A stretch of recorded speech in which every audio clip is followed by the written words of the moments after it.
Om Namo Bhagavate Vasudevaya. Om Namo Bhagavate Vasudevaya. Srimad Bhagavad-gita as it is, translation and commentary by His Divine Grace A.C. Bhaktivedanta Swami Prabhupada. Chapter 15, text 10. Utkramantang stitang vapi bhunjanam va gunan vitam vimurha nanu pashyanti jnana chakshushaha. The foolish cannot understand how a living entity can quit his body, nor can they understand what sort of body he enjoys under the spell of the modes of nature, but one whose eyes are trained in knowledge can see all this. Purport: the word jnana chakshushaha is very significant. Without knowledge, one cannot understand how a living entity leaves his present body, nor what form of body he is going to in the next life, nor even why he is living in a particular type of body. This requires a great amount of knowledge understood from Bhagavad-gita and similar literature heard from a bona fide spiritual master. One who is trained to perceive all these things is fortunate. Every living entity is quitting his body under certain circumstances. He is living under certain circumstances, and he is enjoying under certain circumstances under the spell of material nature. As a result, he is suffering different kinds of happiness and distress under the illusion of sense enjoyment. Persons who are everlastingly fooled by lust and desire lose all power to understand their change of body and their stay in a particular body. They cannot comprehend it. Those who have developed spiritual knowledge, however, can see that the spirit is different from the body and is changing its body and enjoying in different ways. A person in such knowledge can understand how the conditioned living entity is suffering in this material existence. Therefore, those who are highly developed in Krishna consciousness try their best to give this knowledge to the people in general, for their conditional life is very much troublesome. They should come out of it and be Krishna conscious and liberate themselves to transfer to the spiritual world. Okay. Everyone is suffering in this material world. To understand this is the first impetus in spiritual life. Now, if everyone is suffering in this world, why do we have to understand it? It should be just obvious. The sun is in the sky. It's not really something you have to understand. I mean, you can understand the hows and the whys and the wherefores according to the latest scientific speculations, but it's just obvious. The sun is in the sky. So if everyone is suffering, it should be obvious to everyone. It's an amazing phenomenon that I often notice, that whenever there's a lecture going on and something very minor which you normally wouldn't take any notice of, like someone coming in the door, everyone's attention goes. It's like there's an inbuilt lack of attention when discussing spiritual subject matters. If I was telling some jokes, maybe the attention wouldn't go.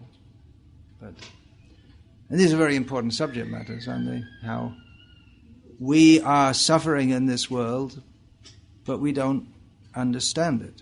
And if it's true that everyone's suffering in the world, then why would you need to understand it? It's just like everyone has to eat. It's not something you really have to think about it and understand it, unless you're a doctor, maybe a nutritionist or something like that. Why don't we understand? Krishna gives some examples of the sufferings in this material world. Janma, Mrityu, Jara, Vyadhi. They're not the only sufferings, but birth, death, old age, and disease are certainly forms of dukkha. Dukkha doshanudarshanam. A person in knowledge sees this by hearing from disciplic succession. Well, we see birth, we see death, we see old age, we see disease. So why is it a matter of knowledge to understand that this is suffering? And clearly it's all suffering. Well, the answer is given in the purport here. Persons who are everlastingly fooled by lust and desire lose all power to understand their change of body and their stay in a particular body. So you may ask, well, why don't people understand that we're getting born again and again? The answer is because we're overpowered by, or lose all power to understand the change of body and stay in a particular body. As Krishna says much earlier in the Bhagavad-gita that Itair vimohyatyesha jnana vijnana nashanam. Referring to karma, material desire, he says that people become bewildered, fully bewildered like by this, and it is the destroyer of knowledge and understanding. So we don't understand how we go from one body to another and how this is suffering. There may be some people who accept that we go from body to body to body, but they don't understand that this is suffering. They're referred to, again much earlier in Bhagavad-gita, as Vedavadarata. They accept that there is transfer from one body to another, but they think, well, how can I enjoy life after life? So that is another kind of foolishness. We often quote these 4 kinds of suffering, and there are many other kinds of suffering also which are classified in a different way as adhyatmik, adibhutik, and adidaivik klesh. That which is produced by our own mind or body, or mind and body. It's not one or the other. Usually both are going on at the same time. All kinds of them. And there's adidaivik klesh, such as that which natural disturbances, that's called, or that which are arranged by demigods, such as excessive heat. And although the heat in Kuwait at the present time is not as much as would be expected normally at this time of year, it's still uncomfortable and considerably more than many people in other countries experience throughout the whole course of their life. It's uncomfortably hot, and it's going to get a lot hotter before it gets any cooler, unless we're sitting in a comfortable air conditioning here, which is happily contributing to the depletion of the ozone zone and all other kinds of things which will, in the course of time, create dust storms and more dust storms and more disturbance in the weather. So we may think we're making a solution to the heat, but we're just creating other kinds of problems. Then there is adibhotik klesh, that suffering caused by other living beings. So janma mrityu jara vyadhi are prime examples of the kind of suffering that we cannot avoid, but actually there are many other kinds of suffering. And I thought I'd just go through it a little bit, because often we find, although when we're writing our Bhakti Shastri exam, we'll say that, yes, this world is full of suffering. Okay, good, 10 out of 10, or whatever the marking system is. But we don't really believe it, or we haven't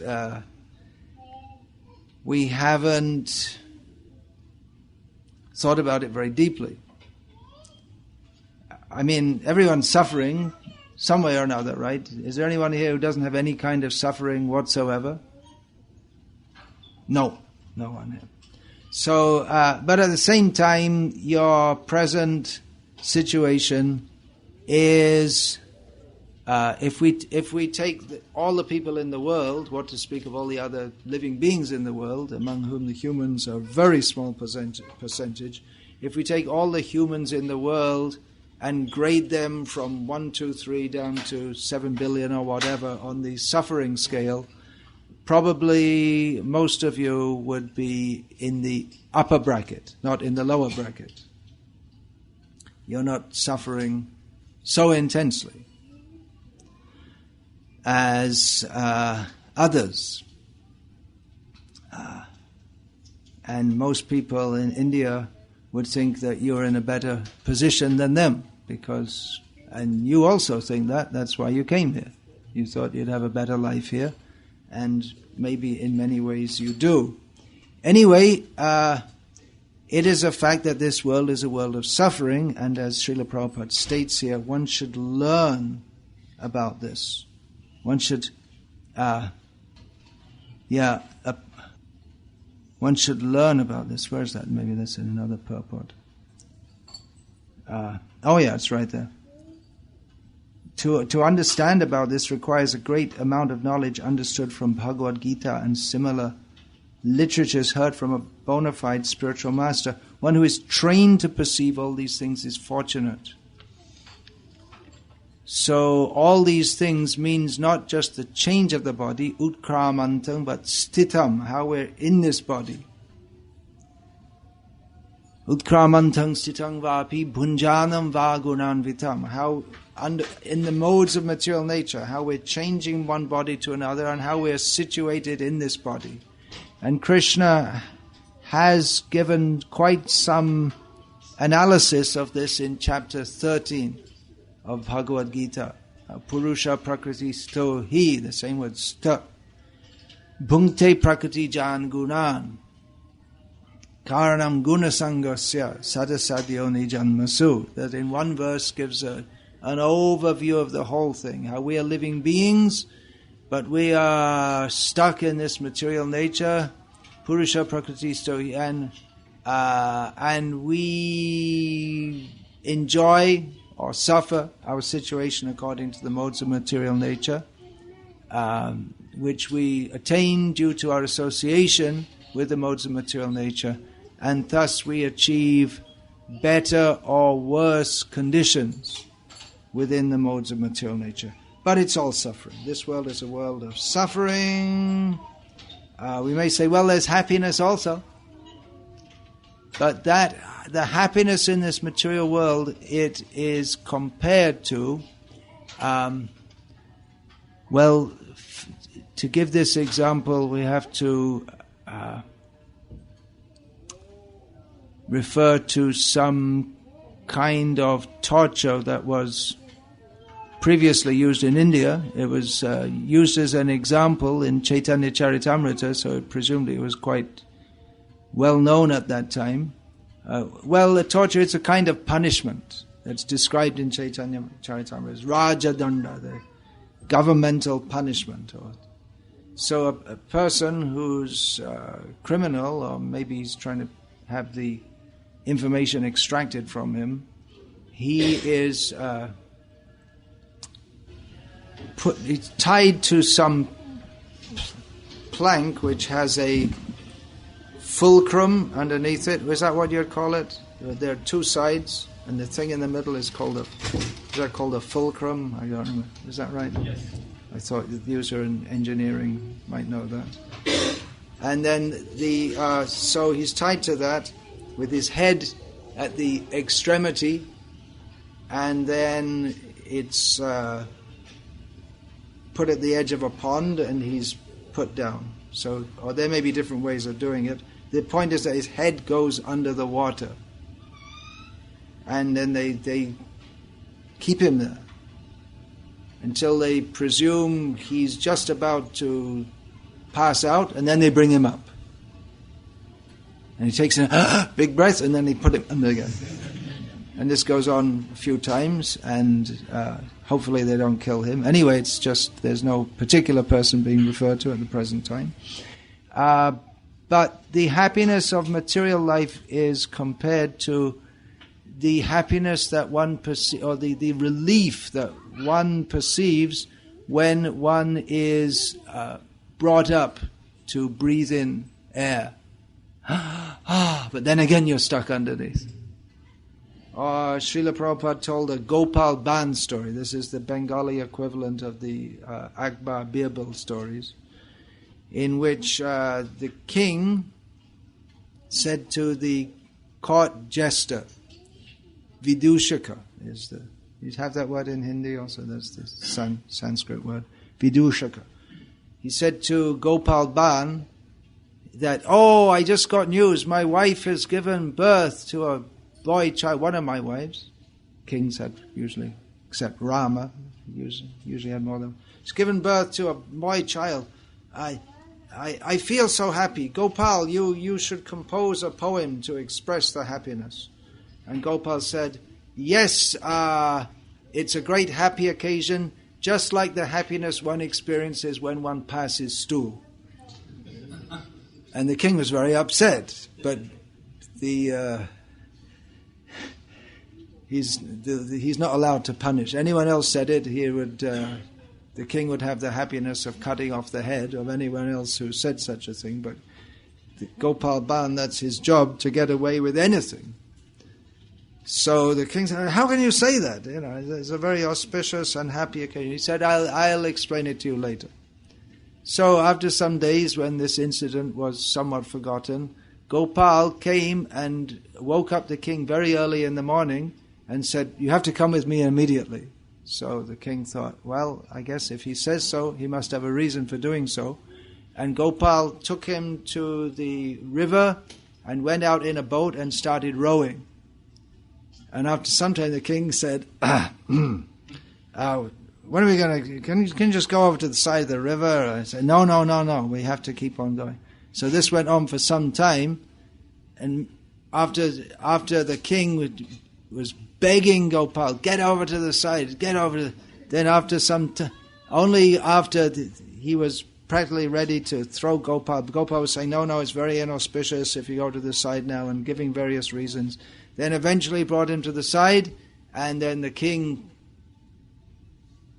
emptied his stomach, emptied his intestines, and then Gopal said, so you see?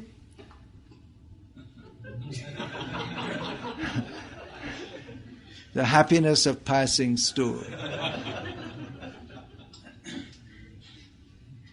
Could be also for someone who's constipated. After 4 days, 5 days, 6 days, praying to Krishna, Krishna, please help me to pass stool. Maybe. So happiness in this world is relief from distress. How much can we suffer? We're sitting here comfortably, but we have suffered previously. We should know that. And we will suffer in future. In fact, we are suffering, or we would be suffering, if we didn't engage now in satsang.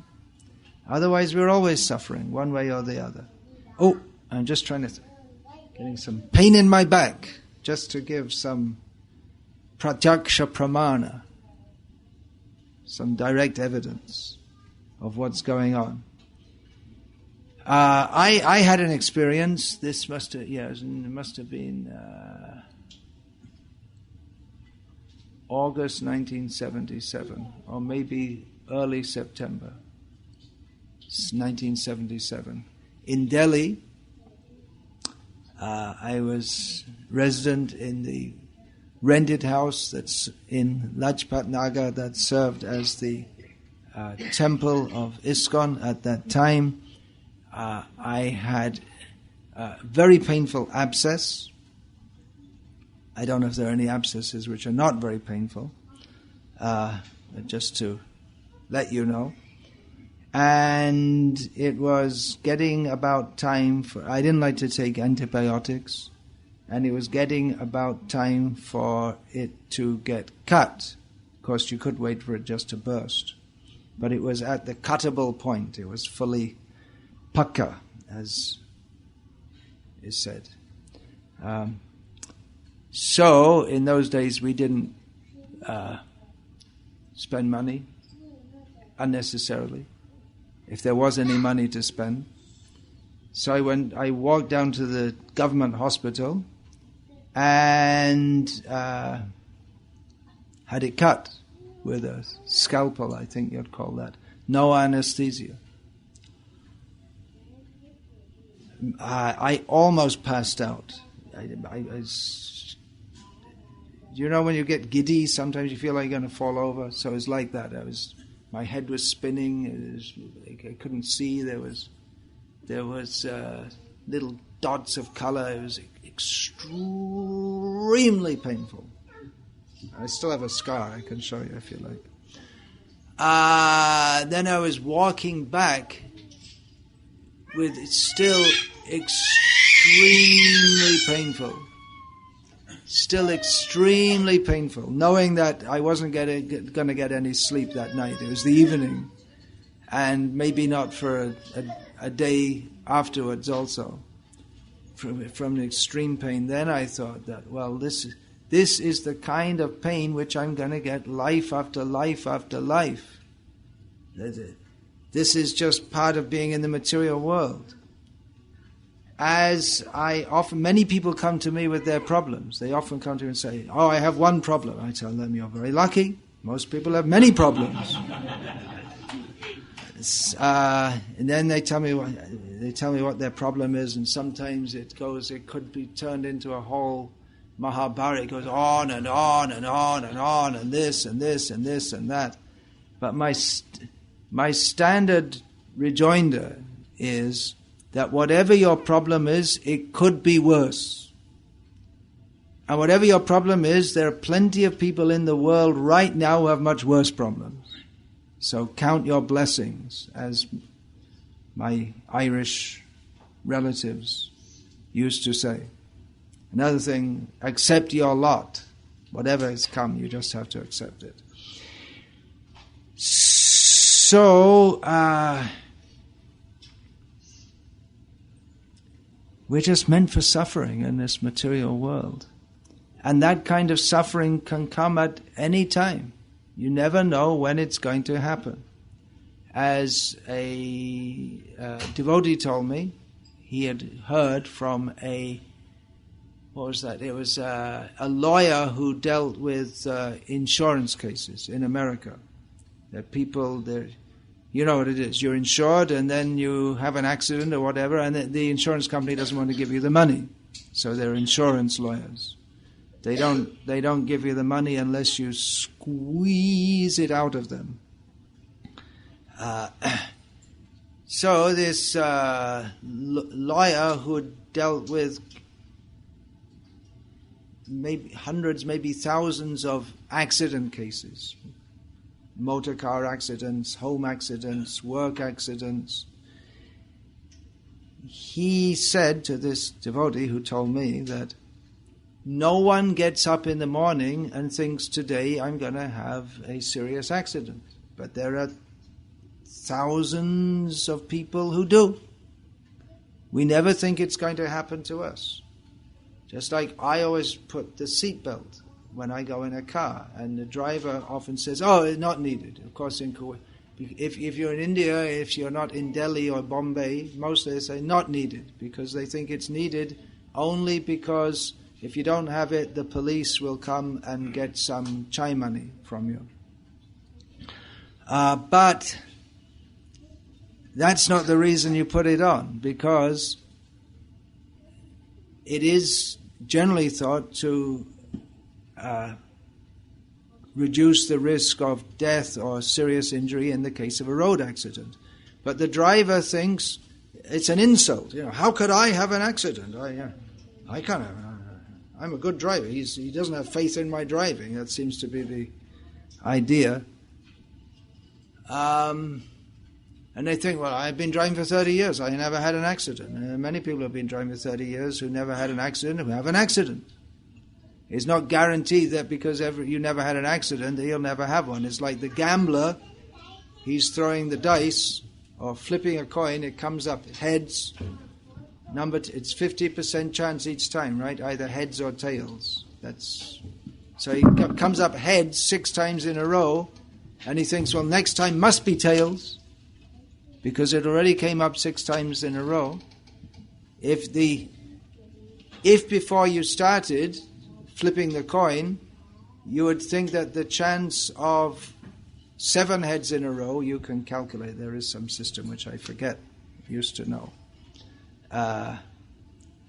You can calculate, it's not very much, but then after you've done it 6 times, the next time is a unique event and it's still 50%. It's not that the difference that it will turn up tails is the difference between the chance of 6 out of 6 and 7 out of 6. So we have this, many people have a false confidence, or that suffering won't happen to me. It's called durasha in Srimad Bhagavatam. Durasha ye nate vidu swarta gating hi vishnum durasha ye bahiratamanina. It's described that demoniac people, they do not know that the ultimate goal of life is Vishnu, and they have a hope against hope, bad hope, wrong hope, that they'll be happy in this world. They take everything external to be real. Andhayatan daya rupaniya manasti pishatan tramurudam nibadha. They are blind, and they accept as their leaders other blind people. And in this way they are bound up more and more in this material world. Just like, for example, there are New Age gurus who talk about positive thinking and see, the world is so wonderful, but it's not wonderful. It's wonderful in the sense, what is that? Ahani bhutani gachanti hayamalayam sheshas tavar itchanti kimascharyamataf param. It's wonderful in as much as people don't see the suffering and they have to die when everyone else is dying, but they're not me. Or even if it's going to happen, it's later. So this idea of positive thinking, isn't the world, see everything wonderful, but Krishna teaches us, don't look like that. Don't think that this world is wonderful. It's a mess. We're in trouble here. So the idea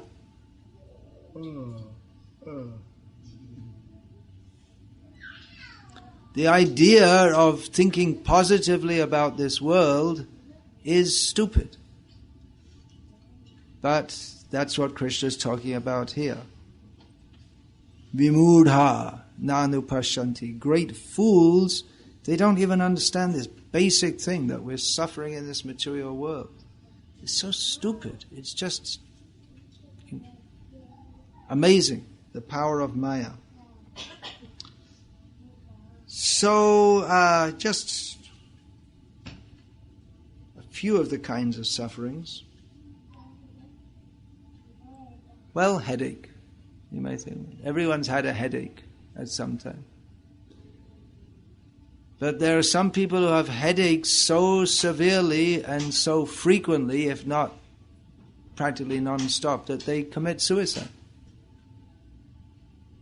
And many people who commit suicide. There's over 1 million people a year, according to Wikipedia. That's supposed to be right. Over 1 million people a year. That's a lot, isn't it? And they think that all the figures are not given because some countries they don't like to announce it. So why should someone commit suicide if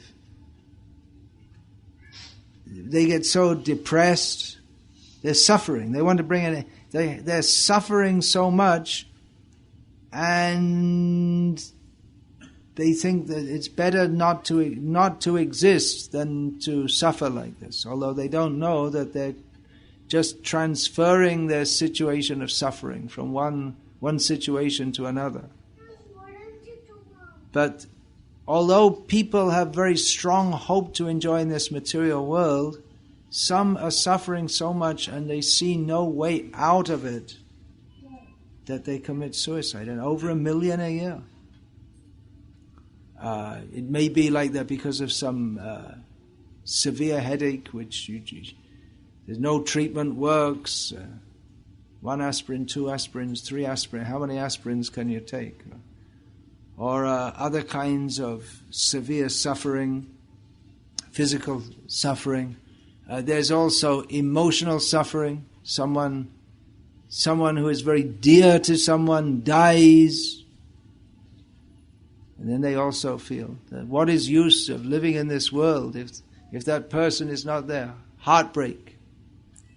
This John Lennon, when he was shot dead, one person committed, he wasn't known to him personally, but he had such high opinion of John Lennon, he also killed himself.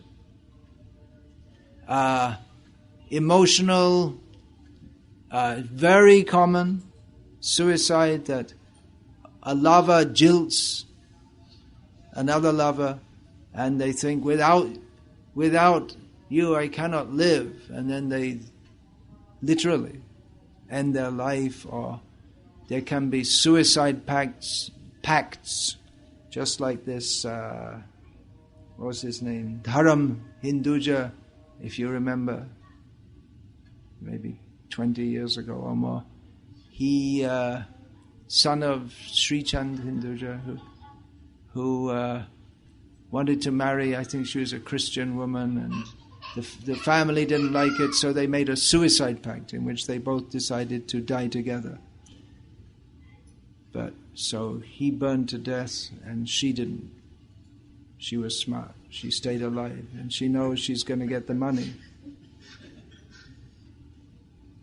So, because she got pregnant by him first. There are many cases like that in the Western world nowadays, because the laws are such that a woman can marry a man, get pregnant by him, then divorce him, and take almost literally all his money because she's pregnant with his child. So there are cases of people committing suicide. Can you imagine? Someone's worked, they've built a career, they marry someone who they think loves them, and as soon as the girl's pregnant, she divorces him and takes all the money. So she understands she was just cheating him all the way to get his money. And then you're left with nothing. And it's devastating. So people commit suicide. Torture. Any volunteers for torture? There have been devised all kinds of devices to torture people, to inflict severe pain upon them. Recently, that came in the news that the U.S. authorities, I was talking about authorities yesterday, they had devised some system of what they call waterboarding, which is something they just recently invented it, so it didn't count as torture. They said it's not torture, but it was torture. The idea is to try to extract information from the prisoners. So that's another kind of torture, and that came up in about 2006. That in a prison in Iraq, run by American army, that captured opponents. They were tortured, just all kinds of affixing electrodes to their body and putting currents through them, and all kinds of horrible. How nasty can humans be that they devise all kinds of tortures? You may not believe in the Yamadutas, but you don't have to wait until death to see if they're real or not. Of course, those who are chanting Hare Krishna don't get taken by the Yamadutas, but such cruelty. And what to speak of in the human form of life, there are literally millions of animals and birds in the world today who are suffering intense pain inflicted by humans, because humans think that these animals are just meant for us to eat. That's a gift of Christianity. The idea that God gave man dominion over the animals. With Srila Prabhupada, he explained that means that you're supposed to look after them, but they took it to mean that we're supposed to eat them. And so they'll kill, and not the killing is the best part probably for the animal. Their life is so miserable. They're treated so badly, so nastily. Chickens, they're put in such conditions that they're packed up in a little cage, and due to the stress of that condition, they want to peck each other, but they pull out their beaks so they can't peck each other to death. So nasty. So much suffering in the world. In Kali Yuga, there are many people, many people who are so demoniac. They are paradukha sukhi. They take pleasure in the suffering of others. So, what kinds of death, what kinds of suffering could be there? How would you like to be eaten alive by animals? That happens. Just like animals eat other animals, so there may be a human that is captured by sharks. The body is they just rip it to pieces. There's fish in the Amazon. What are they called? Piranha.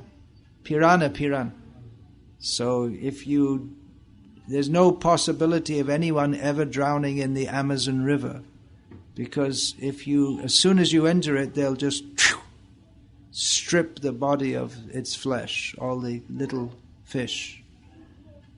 Of course, that's quite quick. The slower death is something. So anyway, I don't know, it could get more and more graphic, and I'm sure there are all kinds of things you could find on the internet of suffering and torture and executions and all kinds of things like this. It's better not to look at that kind of thing. One of my disciples told me that one devotee had given him a video of real deaths, a compilation of that, of murders, and someone was in a national park in America and a bear came behind him and cut off his head or something like that, killed him.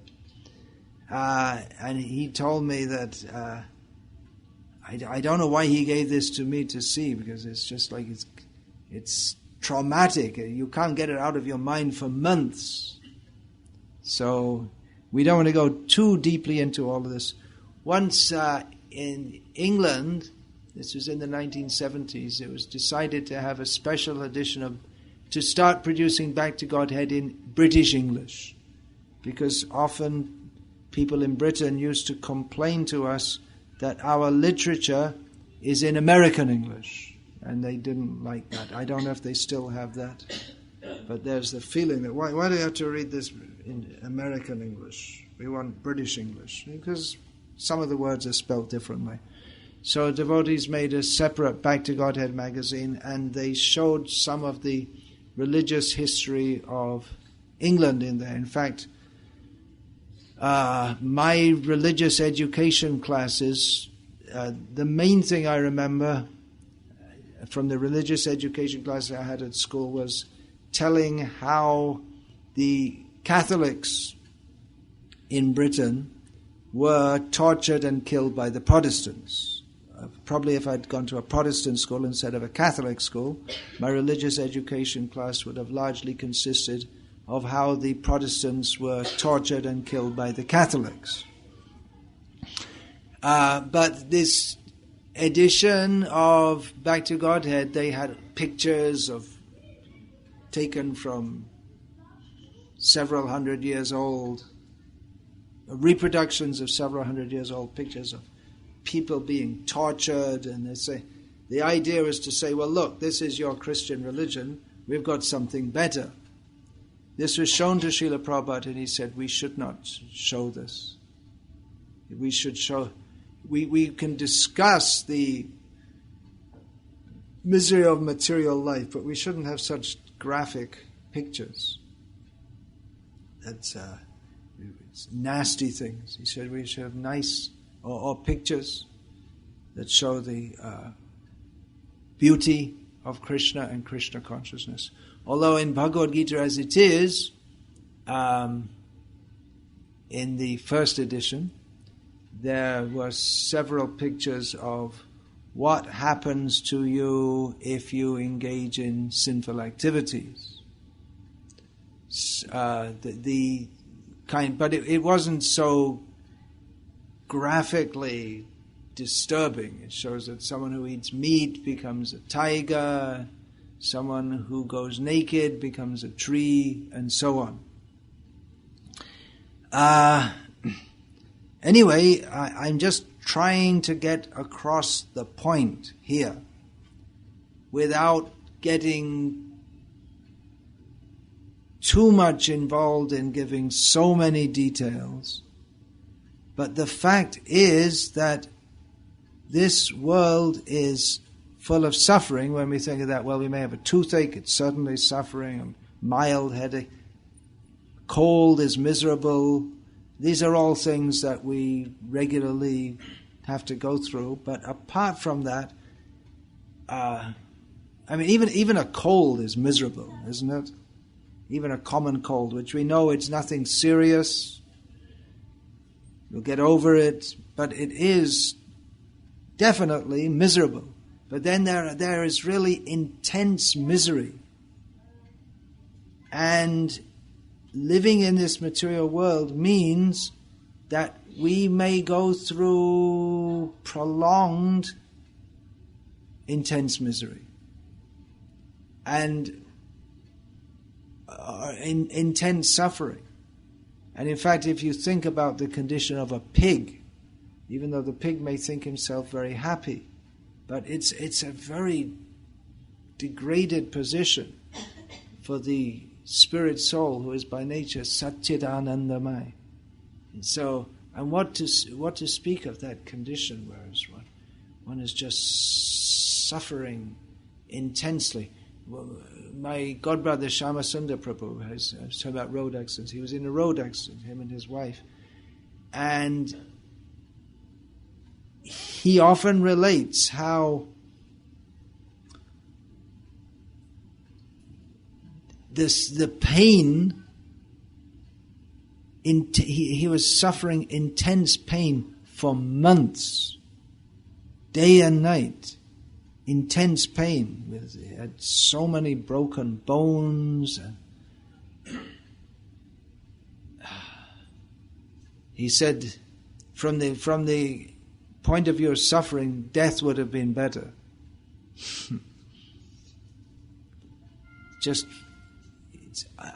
He said he couldn't have imagined it prior to that.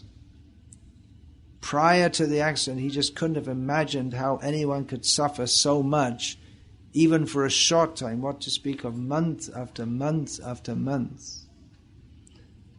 That's life in the material world. We should be aware of this.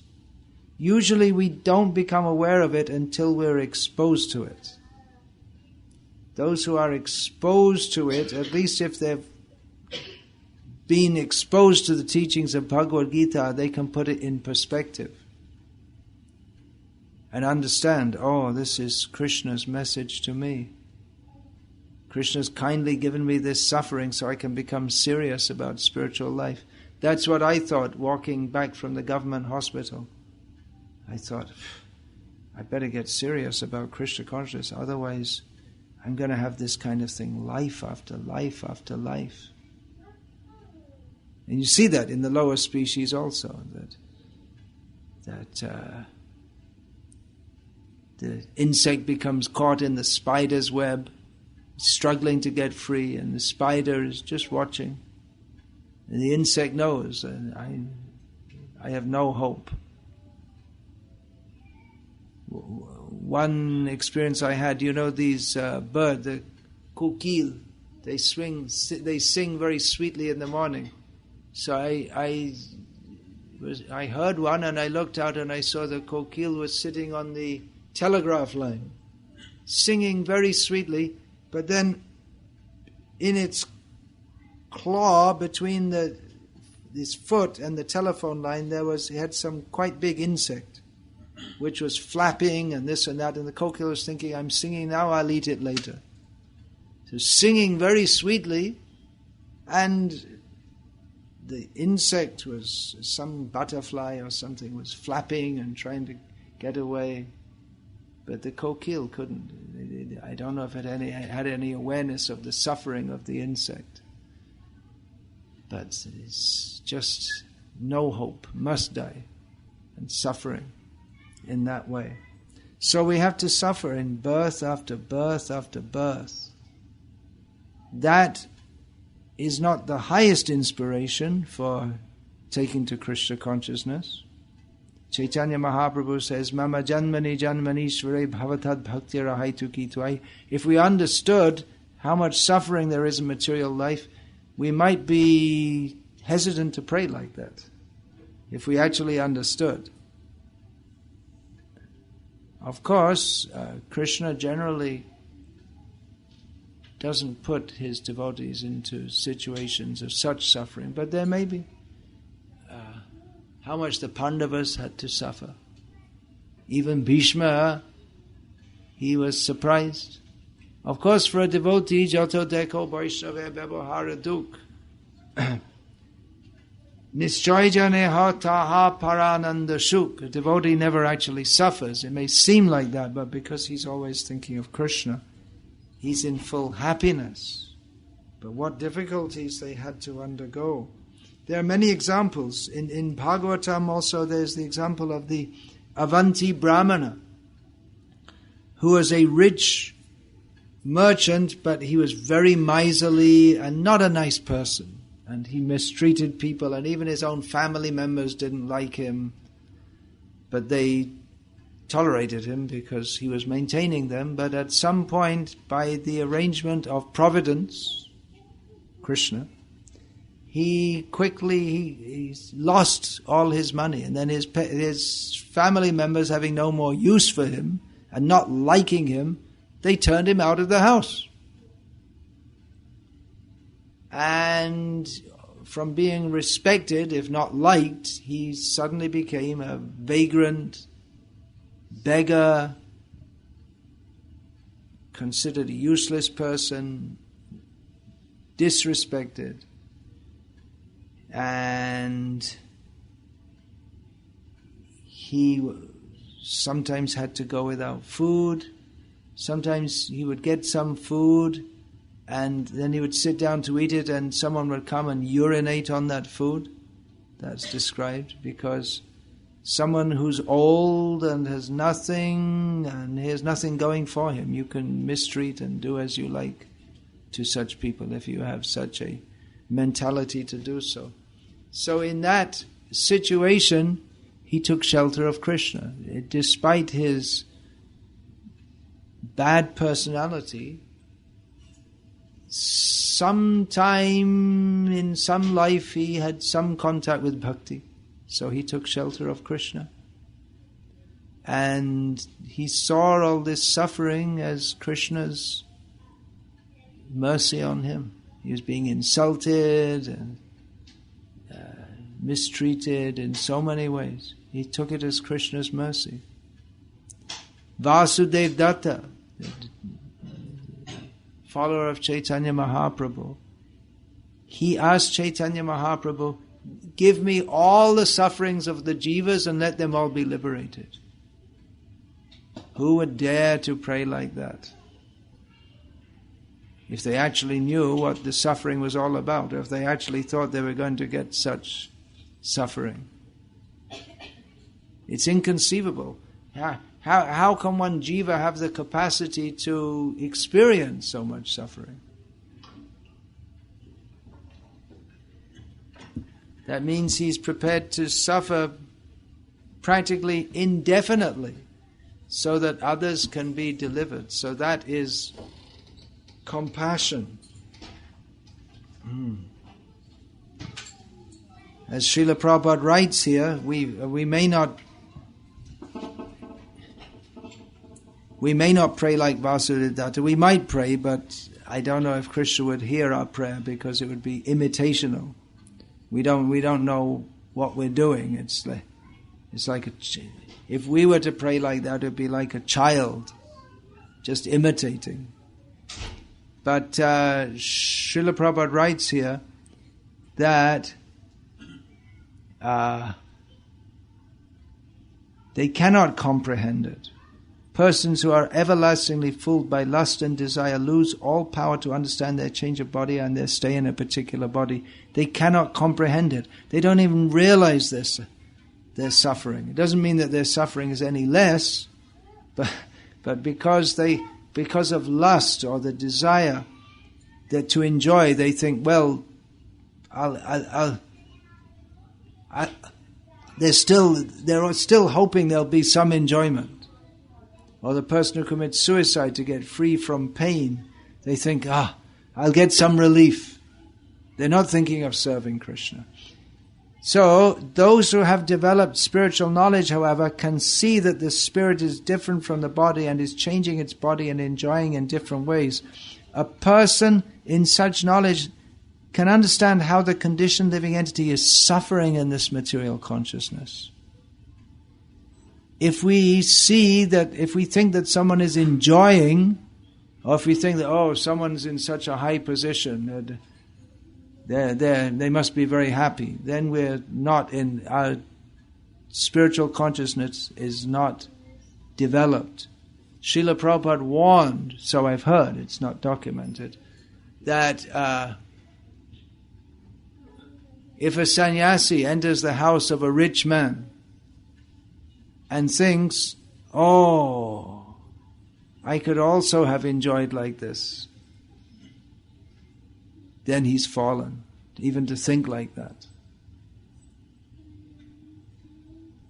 So a person in such knowledge can understand how the conditioned living entity is suffering in this material existence. Therefore, those who are highly developed in Krishna consciousness try their best to give this knowledge to the people in general, for their conditional life is very much troublesome. Troublesome is really an understatement. They should come out of it and be Krishna conscious and liberate themselves to transfer to the spiritual world.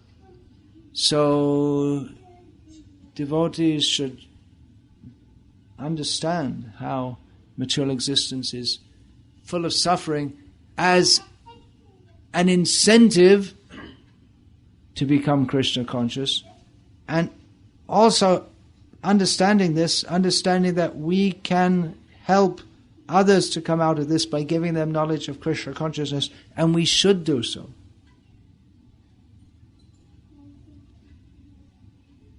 So we should open our eyes and see. Open our eyes means Pashanti Jnana Chakshusha. We see through the eyes of knowledge. Everyone sees the same things, but we perceive it differently due to our understanding. So we perceive through the eye of knowledge, which Krishna is giving here in Bhagavad-gita, which is received through the disciplic succession. Vimura nanu pashanti. Those who are very foolish, they don't approach the disciplic succession to gain this knowledge. Or anu means following, so we see by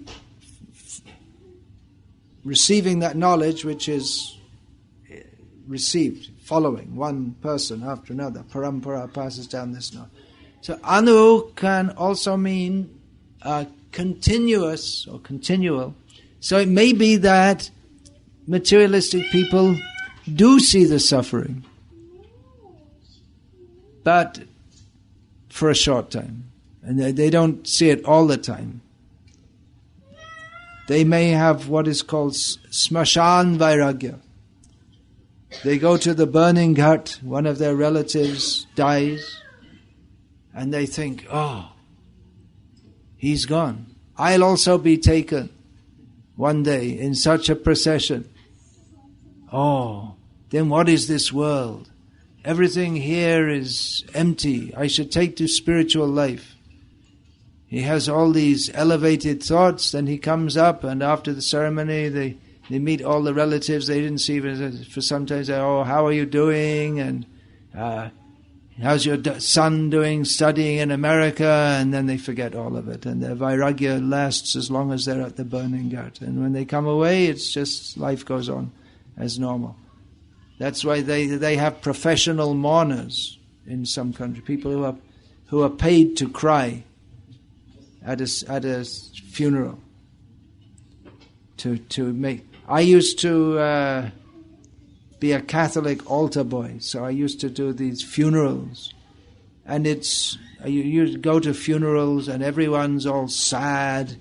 It's a social convention that everyone should be sad at a funeral. But then when it's over, then they all meet each other and have some tea and this and that, and then within a short time they're all joking and laughing. And so they see the suffering, but they forget it. Vimurha. They see and they forget. So one should see Janma Mrityu Jara Vyadhi Dukkha Dosha Anudarshanam. Anudarshanam means we should see through the disciplic succession that the miseries are there of birth, death, old age, and disease, and we should always see it. That is a symptom of knowledge, not that we suddenly start thinking, well, actually, this material world is very nice. I was miserable in the material world, and I took to Krishna consciousness, and now, by the grace of Krishna, I've become rich, so I don't really need to be in this movement anymore. So thank you very much, Krishna. And Hare Krishna to all of you.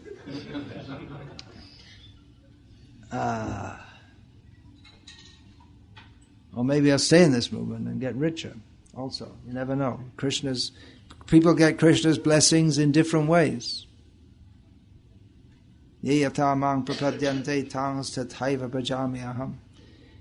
If we want wealth from Krishna, he might give it to us. We might become very wealthy, but we might not get pure love of Krishna. Or if we approach Krishna for wealth, you never know. He might take away whatever you've got now and leave you with nothing.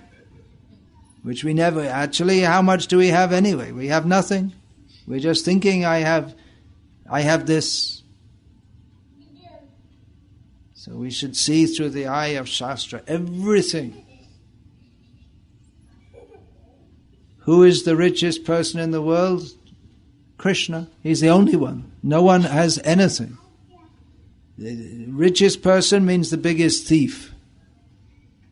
Because he thinks, I have got this much, more than others, but it all belongs to Krishna. So if someone thinks it belongs to me, then he's a thief.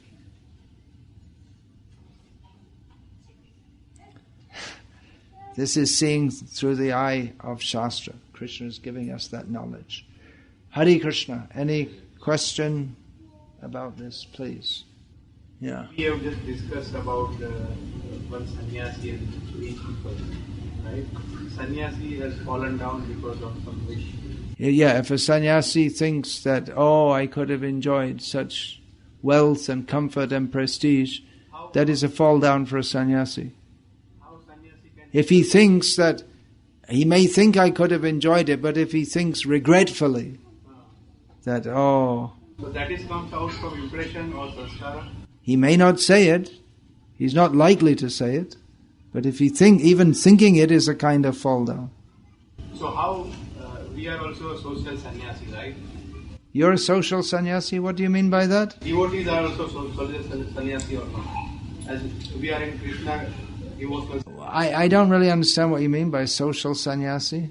We are also living socially, fulfilling our social duties. At the same time, we also involve in the Krishna consciousness and Krishna devotion. Oh, I see. Yeah, well, in that sense, someone can be a sannyasi without being officially a sannyasi. Krishna says that in Bhagavad-gita. Anashrita karma palang karyang karma karote yaha sasanyasi cha yogi cha naniragnena chakriyaha. Krishna says one who performs his duty without being attached, he is a real sannyasi and a yogi, not one who formally accepts sannyas. Of course, it's much easier to say or think that I'm just living in the world but I'm not attached to it than to actually be detached. One may think I'm a grihasta but internally I'm a sannyasi, but mostly everyone does have many attachments. But in this case, I recounted Srila Prabhupada saying this. This would refer to someone who has officially accepted sannyas. So for us, how we can save ourselves to fall? But that also for a grihasta, if he goes in he has some house, but if he goes in a rich man's house and he feels envious of him, he's not in a very high level of Krishna consciousness. Someone who is in a householder who is not in a very good financial position but is blessed by being in Krishna consciousness is in a much better situation than a grihasta who has lots of money but is not Krishna conscious. So a devotee should never think that someone's better off than me, or that Krishna's kinder to them because they got so many facilities, more than myself.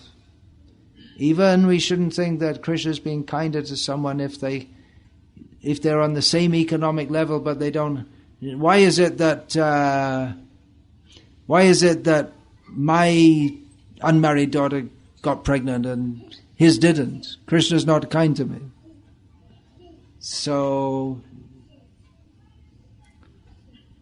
we shouldn't think that Krishna's unkind to us. We should accept, as Srila Prabhupada writes here, that we should accept that whatever Krishna gives, we should accept it as His mercy. And one more question. How we can save ourselves from the fall down from that all kind of temptation? How can we save ourselves from the fall down from all kinds of temptation? I'll narrate an anecdote in this regard. Again, it's undocumented. Once Srila Prabhupada was taking darshan of the deities, of Radha Landanishwar. And he was standing and obviously absorbed for quite some minutes. And a devotee asked, he had the chutzpah or the besharami to ask Srila Prabhupada that what were his thoughts when he was taking darshan. And Srila Prabhupada said that I was praying to Radha and Krishna that I never fall down.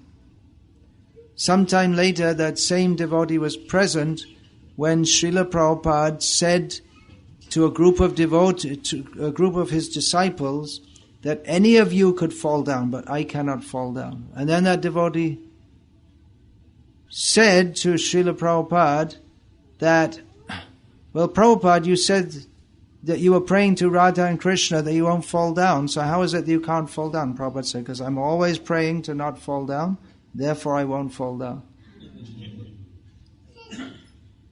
But if we're thinking that, well, maybe I could just enjoy a little bit, not very much, just a little bit, then we come out of the shelter of Krishna's protection. Then we're in trouble. Hare Krishna. Hare Krishna.